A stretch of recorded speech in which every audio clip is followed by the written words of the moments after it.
Hello everyone, welcome to my channel law पर चर्चा। और आज के इस सेशन में हम लोग डिस्कस करने वाले हैं सुप्रीम कोर्ट का एक नया order regarding the zag vacancies. Zag यानी कि जज एडवोकेट जनरल, जिसके रिगार्डिंग हमें सुप्रीम कोर्ट का एक नया ऑर्डर देखने को मिला जो कि काफी महत्वपूर्ण है, आप सभी लोगों के लिए इंपॉर्टेंट है, जहां पे हमें देखने को मिलेगा कि क्या जैग वैकेंसीज में एक्चुअली में जेंडर न्यूट्रलिटी होती थी भी कि नहीं होती थी। अब बेसिकली जब भी हम लोग जैग की वैकेंसी देखते थे ना, पिछले 10-15 साल से हमें यही देखने को मिलता है कि जैग के टोटल एग्जाम में ज्यादा से ज्यादा 9-10 वैकेंसी हमें देखने को मिलती हैं कि हर साल 9 या 10 लोगों की अपॉइंटमेंट होती है।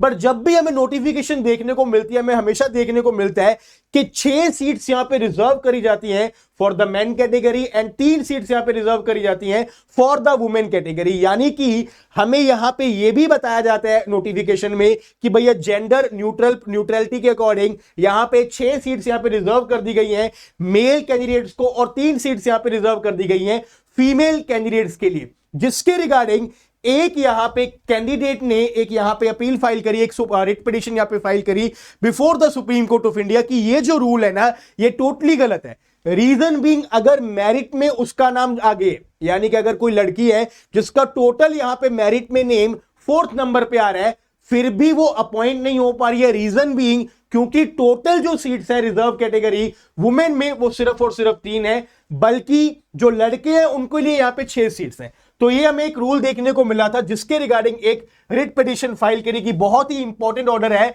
Ashnoor Kaur versus union of India का।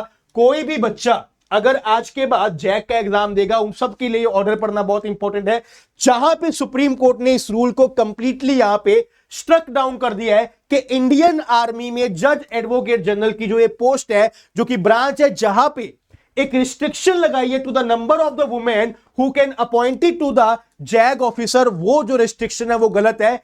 अगर टोटल सीट्स यहां पे 10 है तो जेंडर न्यूट्रलिटी का मतलब यह है कि भैया जो भी बच्चा ज्यादा नंबर मेरिट लिस्ट में लेकर है उसको यहां पे अपॉइंटमेंट मिलनी चाहिए। टोटल यहां पे अगर सीट 10 है तो दैट डज नॉट मीन कि भैया आप लोग यहां पे 5 सीट्स यहां पे वुमेन के लिए रिजर्व कर दो और 5 सीट्स यहां पे मेल के लिए यहां पे रिजर्व कर दो। That is completely wrong. आपको यहां पे एज पर द मेरिट यहां पे डिसीजन देना पड़ेगा। और अभी तक हमें क्या देखने को मिलता है, ज्यादातर यहां पे अगर 9 सीट्स आ रही है तो 6 सीट्स यहां पे लड़कों के लिए होती है और 3 सीट्स यहां पे लड़कियों के लिए रिजर्व करी गई होती है। अब यही यहां पे हुआ अशनूर कौर जी के साथ, जिन्होंने क्या किया कि भैया इनका मेरिट लिस्ट में ना 4th नंबर पे यहां पे नेम आ रहा था, यानी कि चौथी यहां पे लड़की बन रही थी, बट फिर भी इनको अपॉइंट नहीं किया गया। बट और जो लड़के थे जिनके नंबर इनसे कम थे उनको यहां पे जैग ऑफिसर के लिए अपॉइंट कर लिया, क्योंकि लड़कों के लिए यहां पे टोटल 6 पोस्ट थी। तो ये जो पर्टिकुलर रूल है जैग का रिगार्डिंग द इंडियन आर्मी के जो रूल्स है उसको यहां पे चैलेंज किया गया।